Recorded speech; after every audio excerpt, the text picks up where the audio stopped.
Bonjour à tous, on se retrouve aujourd'hui pour une présentation d'achat Blu-ray concernant le réalisateur italien Mario Bava. Alors, je vais vous présenter 4 films que j'ai pu me procurer sur Blue Cats pour 4,70 € chacun, grâce à donc une petite remise fidélité et grâce à l'opération, donc 10 Blu-ray achetés pour 5 € chacun. Donc on commence tout de suite par quelques petites infos sur ce réalisateur. Donc très connu pour ses films d'épouvante. Donc il est né un 31 juillet 1914, ah oui il y a longtemps, à Sanremo. Et il est mort donc il y a aussi très longtemps, et le 27 avril 1980 à Rome. Donc c'est un réalisateur très connu de films bis. Et il a aussi créé pas mal d'effets spéciaux du coup dans ses films. Alors le premier film que je vais vous présenter, il s'agit du film Le corps et le fouet, sorti le 29 août 63 en Italie et presque 3 ans plus tard en France, le 26 janvier 1966. Alors c'est les films de Mario Bava, ça a toujours été compliqué avec la censure, donc il y a eu des coupes et des diffusions en salle compliquées. Donc ce film-là, donc c'est un film d'épouvante gothique qui a été tourné près de Rome et d'ailleurs au château Saint-Ange. Donc ça c'est pas loin du Vatican, il est superbe ce château Saint-Ange, juste à côté de la rivière qui passe à Rome. Donc voilà, juste tournage a priori en Italie sur Rome. On retrouve Christopher Lee qu'on reconnaît ici sur le fourreau. Donc acteur très connu bien sûr, qu'on retrouve dans les films récents comme Le Seigneur des Anneaux et les films moins récents comme les Dracula ou les Sherlock Holmes. Donc très bon acteur, Christopher Lee. Donc je vais être content de voir ce film, de le découvrir, j'ai jamais vu ce film. Et on retrouve donc cette actrice ici appelée Dahlia Lavi, que vous avez peut-être pu voir dans Le Retour du Docteur Mabuse. Donc ce film a été de nombreuses fois censuré en Italie, mais aussi aux États-Unis, en Grande-Bretagne. Et donc ce Blu-ray permet de voir la copie intégrale du film a priori. Donc dans un nouveau master haute définition. On va regarder donc cette édition Blu-ray. On va d'abord la délister. Alors c'est ESC Distribution qui nous permet de nous mettre à disposition cette édition qui est plein de bonus. On va regarder ça ensemble. Donc on va récupérer la marée qui est dedans, un marée noir donc. Donc d'un premier coup d'œil on va regarder si le fourreau contient les mêmes informations que la marée. Donc en effet on peut mettre le fourreau de côté et regarder ce qu'on a comme info sur la jaquette. Donc à l'avant on a une jolie illustration avec donc cette dame avec une rose à la main, derrière Christopher Lee qui essaye a priori de la tuer, donc c'est un peu inquiétant. Et ici on a une femme battue par Christopher Lee aussi a priori, et à gauche une maison inquiétante. Donc vraiment joli artwork.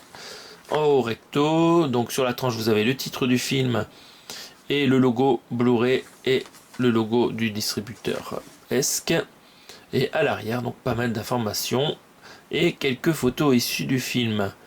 Donc en haut on a une actrice avec un couteau, on ne sait pas qui est-ce qu'elle va attaquer, et en bas quelques acteurs masculins ou féminins. On regarde d'abord les specs techniques. Donc le nom du film en italien c'était La Frusta et Il Corpo. Donc il y a juste un Blu-ray dans cette édition.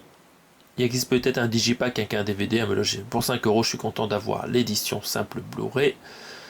Le film fait 1h27 et le son, alors les tournages italiens en Italie c'est toujours compliqué.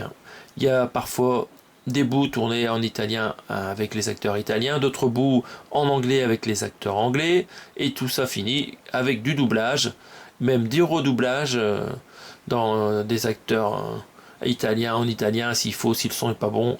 Du coup c'est compliqué de savoir dans quel format sonore il faut regarder le film. Donc si on peut, il faut le regarder dans tous les formats. Bon, peut-être éviter le français, mais voir si en italien et en anglais Il n'y a pas un doublage qui est meilleur que l'autre. Vu qu'à chaque fois, c'est un mélange de différents mix, de différentes sources. Donc le français est ici en stéréo DTS HD Master Audio, l'anglais en stéréo DTS HD Master Audio et l'italien en dual mono DTS HD Master Audio. Donc quand je le regarderai, je pense que je regarderai en anglais, hein, vu qu'il y a Christopher Lee, c'est sûrement plus intéressant de regarder cette galette en anglais. Si vous avez vu ce film dans un autre doublage, n'hésitez pas à me dire si l'italien est peut-être meilleur, même si en mono. N'hésitez pas à me le dire avant que je regarde. Je suis preneur. En termes de suppléments, vous avez donc un entretien avec Alexandre Jousse qui critique, une analyse du film par Nicolas Stanzik qui est journaliste. Bon, pour l'instant c'est du bonus canapé. Alors, il y a un entretien à propos de Christopher Lee avec Laurent Aknin qui est journaliste. Donc Christopher Lee n'est pas là mais on parle de lui. Et enfin, il y a un commentaire audio de Tim Lucas qui est spécialiste de Mario Bava. Donc c'est peut-être le bonus le plus intéressant, c'est le commentaire audio du spécialiste de Mario Bava. Bon, il y a quand même pas mal de suppléments, mais ils sont pas minutés, on ne sait pas combien de temps ça dure. On va lire le résumé du film, parce que je vous ai pas du tout raconté voilà, le synopsis du film. On va voir ce que c'est. Donc alors, banni et déshérité pour avoir séduit, abandonné et poussé une servante au suicide, Kurt Menlief revient au château familial. S'il tombe bientôt sous des coups de poignard assénés par une main inconnue, il n'en continue pas moins de hanter la belle Nevenka, promise en mariage à son frère, c'est du propre, l'héritier de la fortune des Menlief. Littéralement possédé par l'esprit maléfique de son défunt amant, Nevenka voit désormais Kurt partout, porté par le désir inextinguible de satisfaire tous ses caprices, y compris les plus cruels, rythmé par le claquement du fouet sur son corps. Donc ça sent le film sadomasochiste un petit peu. Ok, très bien.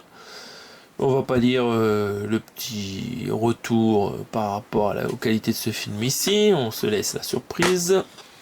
Et à l'intérieur, vous avez une galette qui reprend le recto de la jaquette. Donc en voilà pour le premier film. 4,70 avec un fourreau, c'est cadeau. On passe au deuxième film appelé Une hache pour la lune de miel. Alors, c'est un titre...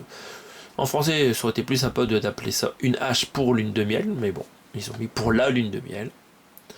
C'est donc un film du genre Galio, distribué encore une fois par Esque Distribution, avec Stephen Forsyth, qui est un photographe canadien qui s'est essayé au cinéma en Italie, et ce film sera son dernier film après. Il abandonne, a priori, à moins qu'il soit mort. En tout cas, il n'y aura pas d'autres films avec lui après. Et l'actrice principale, c'est Dagmar Lassander, qui est une actrice allemande, qui pensait avoir le premier rôle dans ce film. Malheureusement, ce ne fut pas le cas. Le tournage a été en plus difficile, elle a dû perdre 10 kilos pour pouvoir y participer. Donc on lui a coupé son rôle à de maintes reprises. D'ailleurs, elle a gagné un procès à ce propos. Et c'est l'actrice Dagmar Lassander, vous avez pu la voir dans d'autres films comme La maison près du cimetière de Fulci ou Black Emmanuel 2 pour les chanceux qui auraient une copie de ce film. Donc vous voyez ici, l'actrice est mise en avant. On ne parle pas de l'actrice qui a finalement eu le beau rôle dans ce film. Il s'agit de Laura Betti, une actrice italienne cette fois, qui a été vue dans la Dolce Vita de Fellini ou Théorème de Pasolini. Donc bien sûr, une actrice italienne, c'était plus facile pour tourner dans un film italien qu'une actrice allemande. C'est sûrement pour ça qu'elle n'a pas été mise en avant, la Dagmar Lassander. Heureusement, est-ce que Distribution est là pour la remettre en avant toute seule sur la jaquette.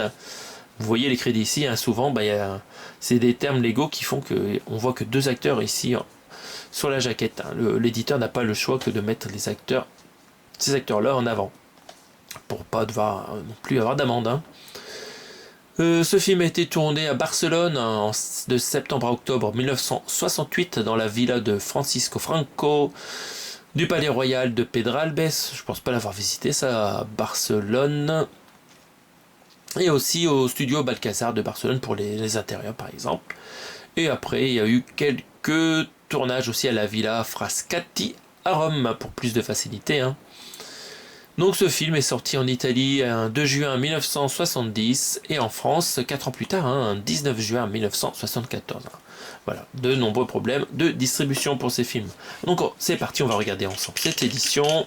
On va d'abord récupérer la marée à l'intérieur pour être tranquille. Donc le fourreau reprend ce qu'on retrouve sur la marée, mais on est content d'avoir le fourreau qui embellit ce tamaré 4K tout moche. Je crois que j'ai abîmé mon fourreau, non ça va. Donc vous voyez le fourreau et la jaquette, c'est pareil.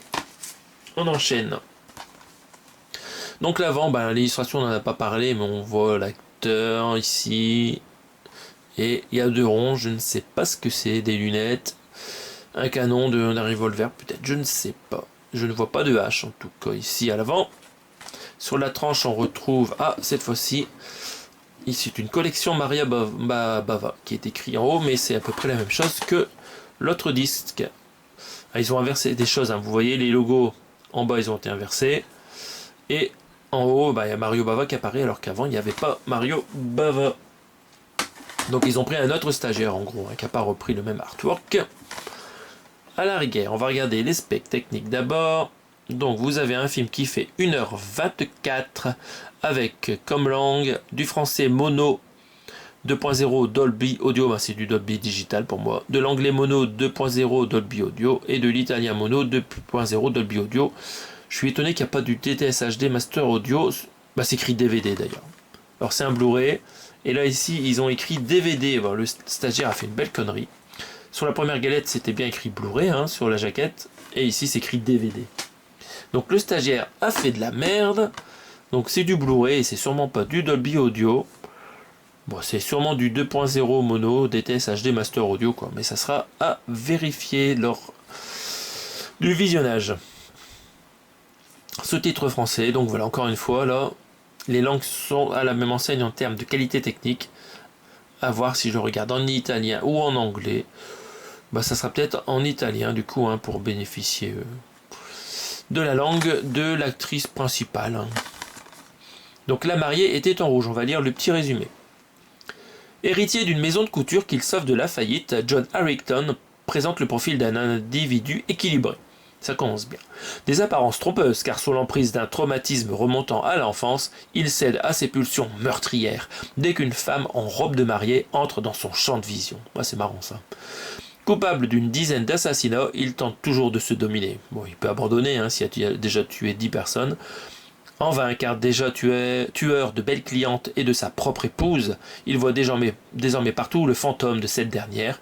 Bien qu'aujourd'hui amoureux d'une séduisante employée, le cauchemar ne s'arrête pas, l'élu de son cœur, s'occupant du salon nuptial de son atelier. Vraiment, il est cerné de marié. D'ailleurs, on voit qu'il s'habille aussi en marié, là, ici. Là, ça ressemble à du Polanski, ça, au locataire. Donc, ça me donne bien envie, ce film. Ici, on voit la vraie actrice principale, donc Laura Betti, avec qui Mario Bava a tourné plusieurs fois. Donc il y a des jolies photos ici, c'est sympa, ça donne envie de regarder le film. Il y a deux bonus canapé, donc un entretien avec Jean-François Roger, directeur de la programmation à la Cinémathèque française, et entretien avec Jean-Pierre Bouyxou, journaliste cinéma et réalisateur. Donc voilà, 2 bonus canapé. À voir si c'est intéressant. Et la galette est sérigraphiée avec le recto de la jaquette. Donc voilà pour cette édition, le deuxième film dans la collection Mario Bava. Donc ça en fait 2 et c'est pas fini. On continue avec le suivant qui est génial, que je suis très content de rentrer. Il s'agit du film La Baie Sanglante. Donc film très connu qui commence comme un Galio et continue comme un slasher. Peut-être le premier slasher de l'histoire. Donc ça, vous pensez ce que vous voulez, mais il y a des personnes qui croient que c'est le premier slasher de l'histoire. Moi, on verra ça. En tout cas, c'est intéressant de le savoir. Donc, il y a 4 acteurs qui sont crédités dans ce film. Claudine Auger, donc c'est une actrice française que vous avez pu voir dans Opération Tonnerre, donc un James Bond. Il y a aussi Luigi Pistilli, donc qui a tourné dans des Sergio Leone comme Et pour quelques dollars de plus et Le Bon, la Brute et le Truand, désolé. Et on retrouve aussi Laura Betty dont je vous ai parlé tout à l'heure. Donc ce film a été tourné début 1971 dans la région du Latium en Italie, dans la propriété du scénariste Giuseppe Sacariello. Donc il y a eu beaucoup de scénaristes, et celui-là, ce scénariste Giuseppe, c'est un des derniers. Donc comme ils n'avaient pas beaucoup de budget, ils ont décidé de tourner ce super film dans sa propriété, où il fallait des arbres, ben, il n'y en avait pas beaucoup des arbres. Alors ils ont acheté des branches chez un fleuriste pour simuler la présence d'arbres d'une forêt. Alors à noter que sur ce film, il y a aussi Carlo Rambaldi qui est intervenu pour faire les effets spéciaux du film, parce qu'il y a eu pas mal de meurtres dans ce film, hein, c'est un slasher. Et donc cette personne est connue parce qu'elle a créé le petit extraterrestre de E.T. Pour Steven Spielberg.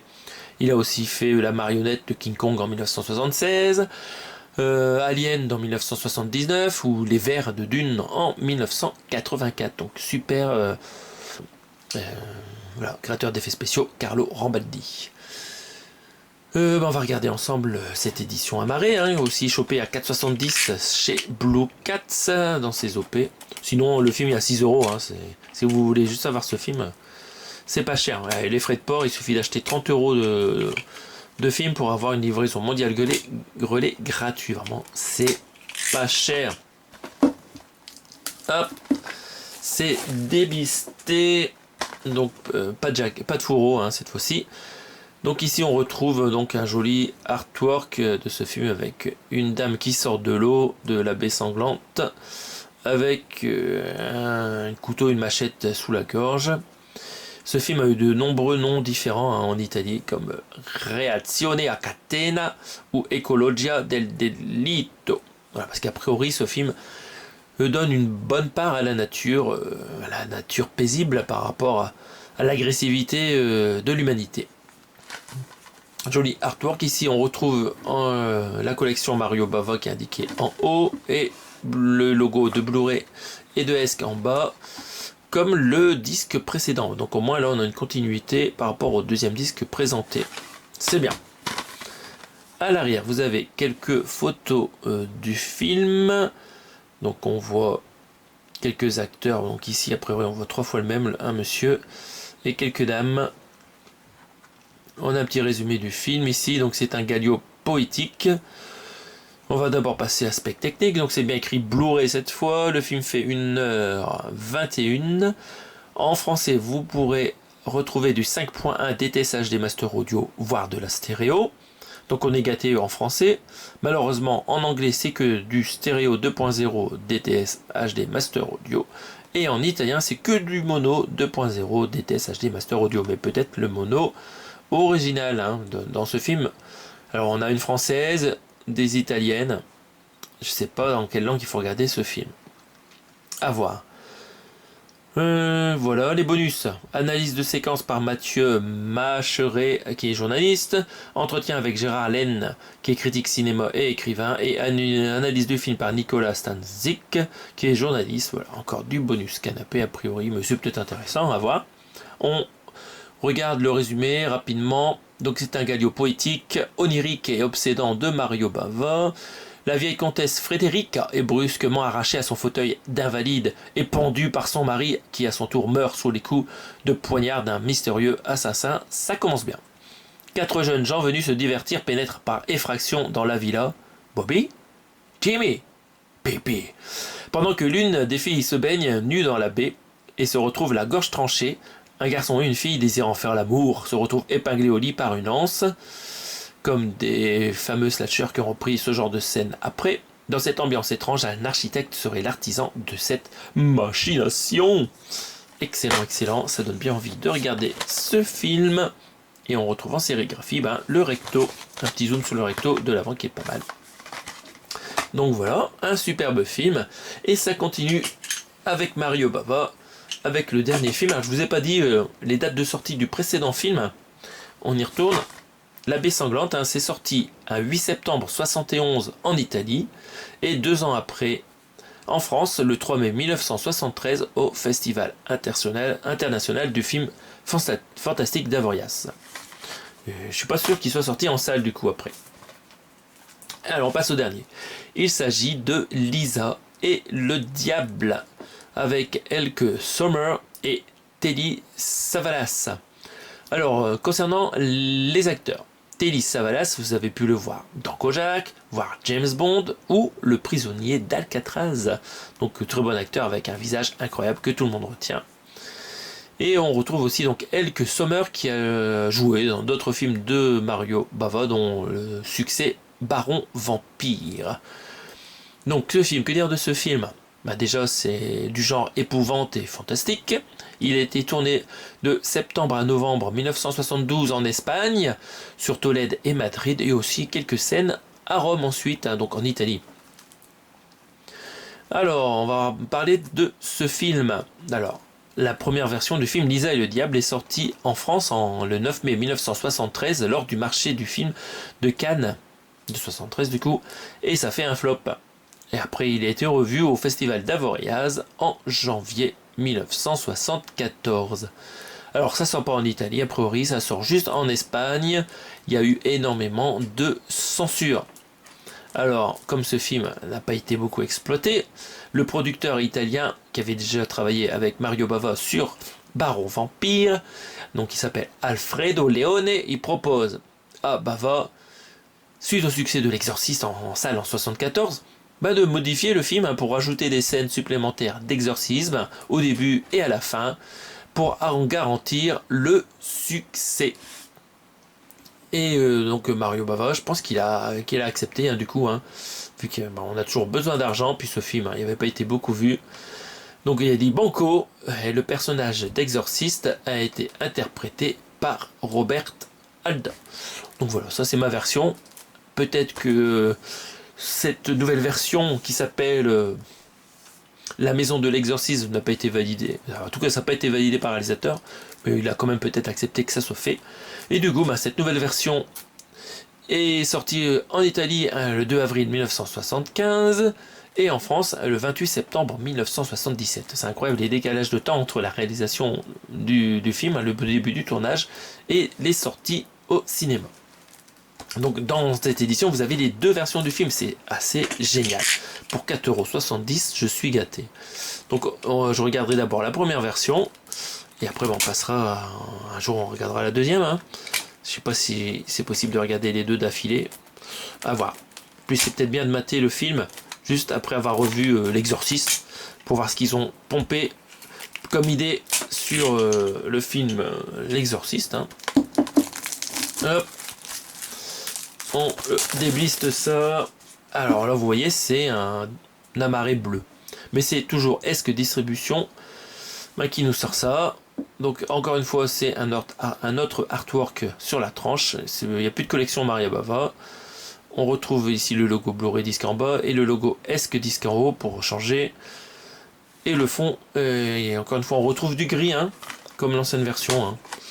Mais bon, il manque un amarré noir là.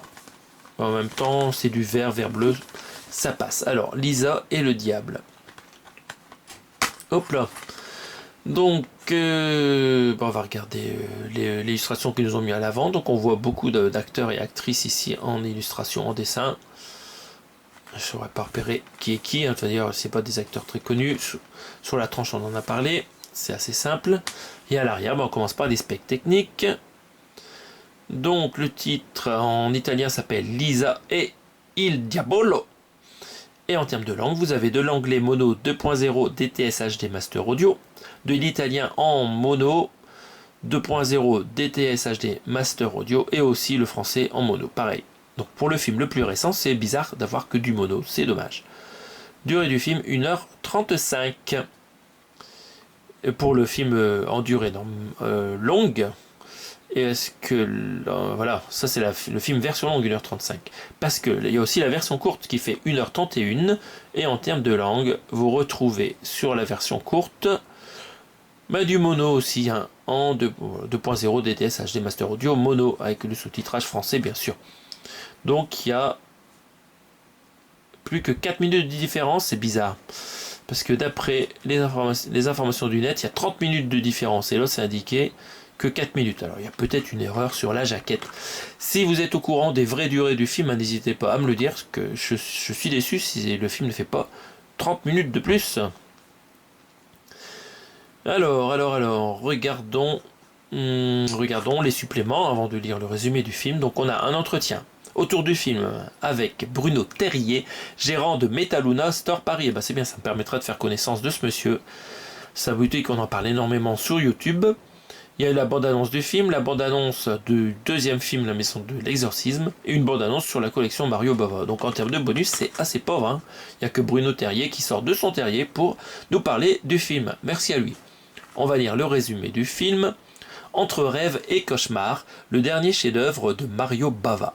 En vacances en Espagne, l'américaine Lisa Rayner s'égare dans le labyrinthe des ruelles de la vieille ville de Tolède.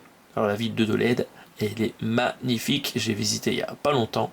Je vous conseille d'aller faire un tour dans cette petite ville pas très connue d'Espagne. Donc elle est troublée par une fresque murale représentant le diable. Ce diable qu'elle croit reconnaître en la personne de Leandro, majordome d'une vieille famille aristocratique dont la maison s'ouvre à elle et à ses compagnons de route. Ouh là là, ça va en faire des gens à tuer. Un lieu étrange, somptueux, hors du temps, dont le jeune et instable héritier adopte un comportement étrange en sa présence, comme s'il attendait son arrivée. Ouh, c'est pas français cette phrase. Ou dans son esprit, son retour. Il y a un petit problème de vocabulaire, hein, dans cette phrase. Donc on retrouve en sérigraphie le recto de la jaquette, encore une fois. Et ben voilà, ça me fait une belle collection de films de Mario Bava à découvrir. Peut-être qu'on les regardera dans l'ordre chronologique. Alors je suis étonné, je n'avais aucun film de ce réalisateur dans la collection. Je pensais que j'en avais un, mais je me suis trompé. Je n'en avais pas. Donc voilà, ça a du mal à rentrer à l'image. Mais voilà, ça sera tout pour aujourd'hui. Dites-moi si vous avez vu l'un de ces films, si ça vaut le coup d'être regardé. A priori, les qualités techniques et les qualités de ses œuvres valent le détour. Et on se retrouve prochainement pour d'autres présentations d'achat. Merci d'avoir regardé. Salut à tous!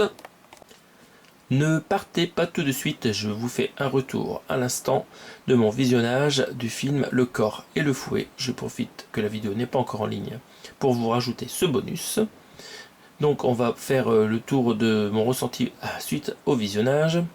Donc par rapport aux qualités techniques, concernant l'image, alors c'est pas parfait, il y a des moments où l'image change de tonalité, ou aussi on a du quadrillage un peu bizarre sur l'image au lieu d'avoir le grain, comme si le scan s'était mal passé ou s'ils avaient récupéré des images d'une autre bobine.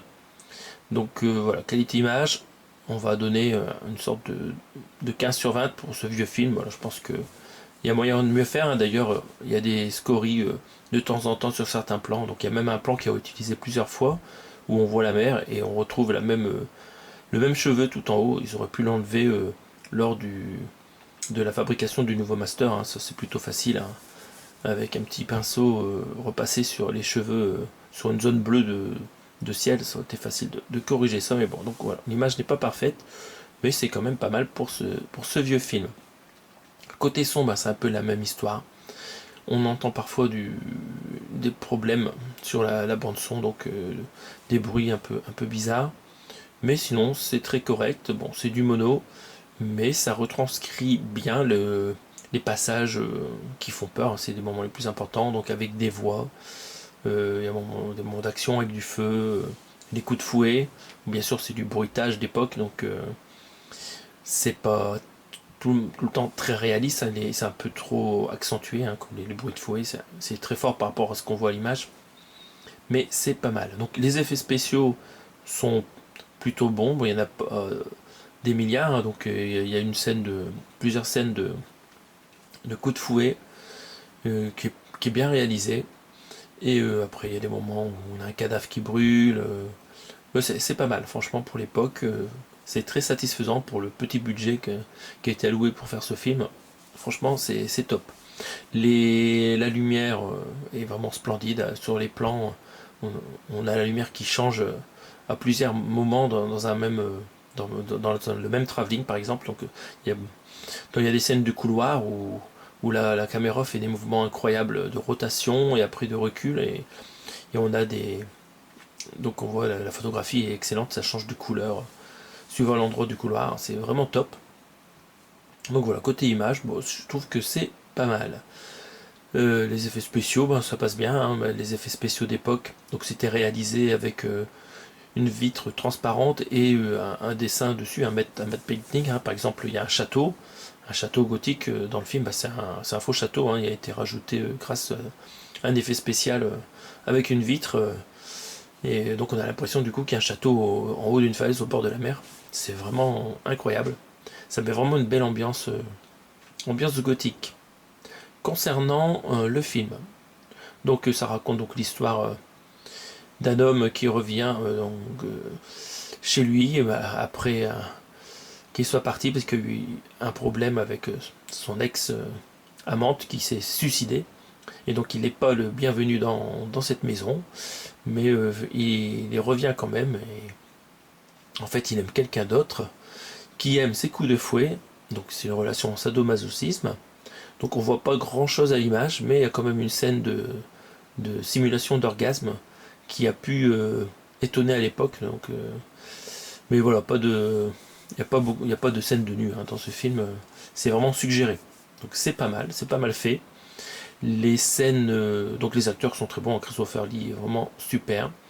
Il y a pas mal de moments avec lui dans le film. Je vous raconte pas trop les détails, sinon ça devient moins intéressant de découvrir le film.